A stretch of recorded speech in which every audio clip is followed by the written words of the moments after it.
Hello everybody and welcome back to another video on my channel, and today I'm showing off a little colony that I was able to collect the other day.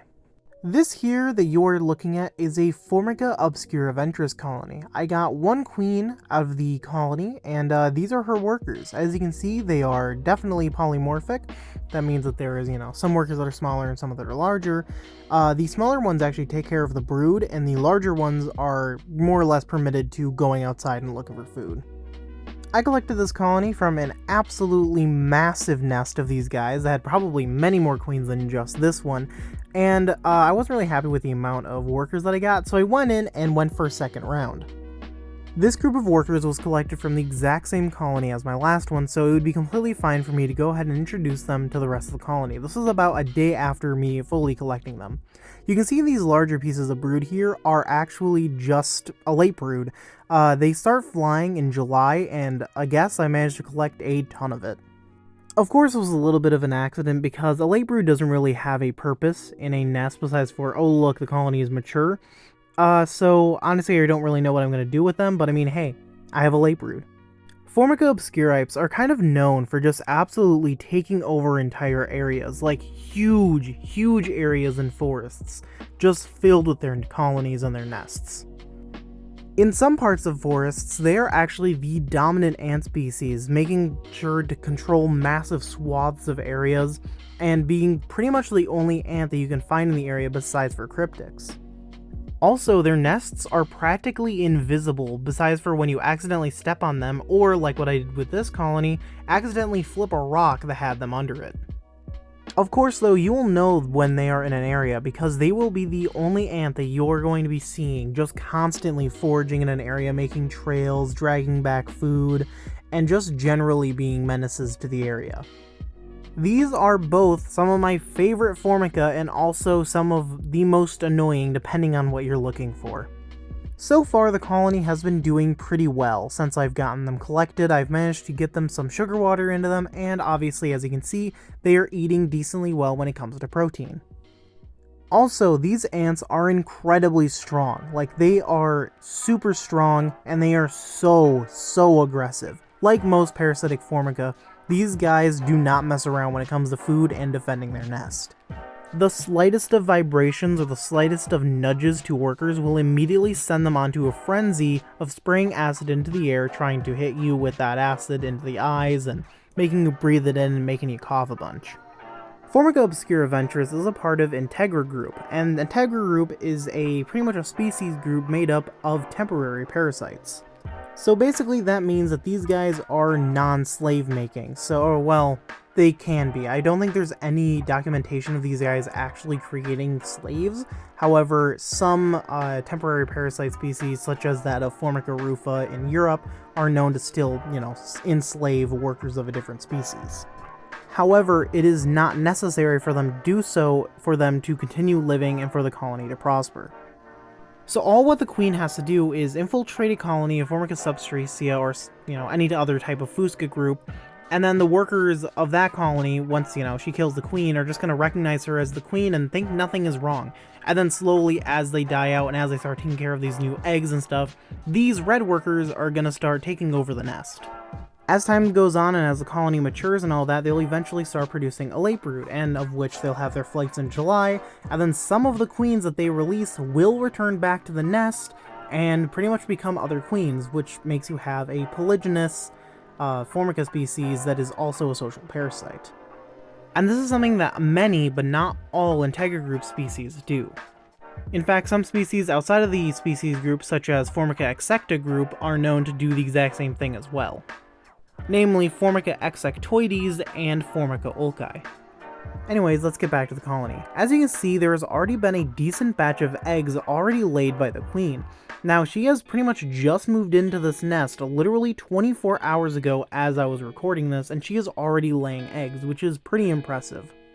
These queens lay a lot of eggs. Like, they lay them constantly. It is insane. You can see how physogastric the queen is now. And, I mean, she's just going to continue ramping up production of eggs as the year goes on. It is going to be pretty insane to see how much brood this colony is going to get. Of course, I have tried to keep this species before, however, each time that I've kept them, I've always ran into an issue, that being them getting mites and then just completely dying out. This species in general is pretty difficult, I'd say, to actually keep alive, mainly because they need a lot of sugar water and a lot of protein, and sometimes that's just not possible to be held, you know, especially if you get busy. But also, these guys are incredibly susceptible to mites, I've noticed, at least in my area, which means that you have that added, you know, hazard as you're keeping them. However, so far, I've seen 0 mites on these workers at all, so I believe that this honestly isn't much of an issue for this colony. At least I hope it is, because if it isn't, then I'm gonna be really upset because I gave them my largest nest, and this colony is really cool and I really don't want to have to deal with that again. The nest they are in is an XL labyrinth. This is a nest that I haven't used in a very long time. The last colony to have it was my old Pogonomyrmex occidentalis colony, which did sadly die. And before that, it was given to my very old Solenopsis xyloni colony, which got absolutely massive.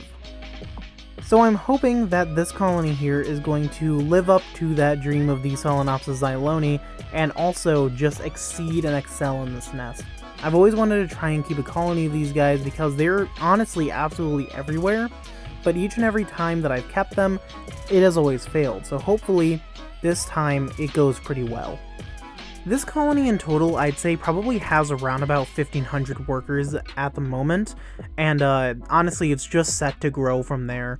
With how many eggs this queen is going to end up laying, especially with how well fed I'm going to keep her, it's going to definitely explode in population really quickly. And I am pretty excited about that because I really want to see this colony succeed. It was honestly kind of just a fluke that I managed to find a queen just kind of chilling under a rock, and then I was able to just collect all these workers. So yeah, I'm pretty happy with the situation, to say the least. In fact, today, as I'm recording this currently, I decided to go on another walk around the forest just to kind of see, you know, what's going on, do a little bit of anting without me, you know, recording it because I didn't really feel like it at the time. And I found something that was pretty interesting. I found a decently sized colony of Formica obscuriventris that was kind of taking over an area just down the road from me, which, you know, was interesting. So I decided to begin flipping rocks and, you know, all sorts of stuff like that, and I kept on finding workers of them, kind of upsettingly too, because I was specifically looking for Myrmica, wood nesting like Myrmica punctiventris, but then something happened that, yeah. I managed to catch a second colony of Formica obscuriventris.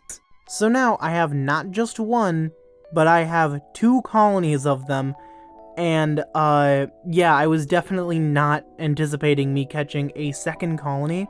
Now sadly I cannot merge these 2 colonies because they were taken from completely different areas, and yeah, as you can see, there's the queen. Yeah, crazy. What sucks though is that I only got 1 queen with this colony as well, so now I have 2 1-queen colonies of Formica obscuriventris that I have no idea what to do about. So, you know, I guess I'll just keep both and see how they both progress over time. But yeah, anyways, that is it for this video. I hope you guys enjoyed this video, just kind of talking about my 2 new colonies of Formica obscuriventris, and yeah, I hope you guys enjoyed. Like the video if you liked it, dislike if you disliked it, subscribe if you're new. Check out the Discord in the link in the description, and check out the Patreon, the Instagram, especially the Instagram, because, you know, by the time this is getting out, the people on the Instagram already knew about this colony. So, yeah, go ahead and check that out. I always post on my story. And, yeah, I guess that's about all I have. And I'll talk to you guys in the next video. Bye.